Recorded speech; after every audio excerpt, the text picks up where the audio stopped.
Pas de Little Ships à l'horizon cette année sur la plage de Dunkerque. Ces bateaux civils qui autrefois sauvèrent les soldats alliés reviennent tous les 5 ans dans la cité portuaire. Ils étaient une cinquantaine en 2015 et comme toujours des milliers de spectateurs pour les saluer. Pour ce 80e anniversaire de l'opération Dynamo, 77 Little Ships étaient attendus, du jamais vu.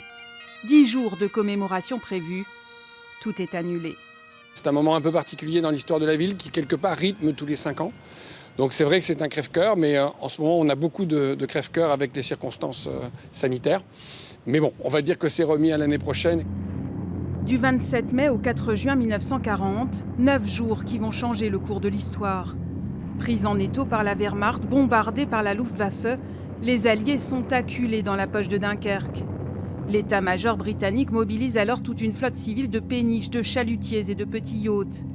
La célèbre armada des Little Ships permettra d'évacuer près de 340 000 soldats alliés vers les îles britanniques, un tiers de Français, la plus grosse évacuation militaire de l'histoire.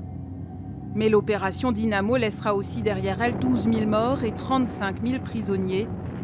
Un épisode longtemps synonyme de débâcle dans la mémoire collective française.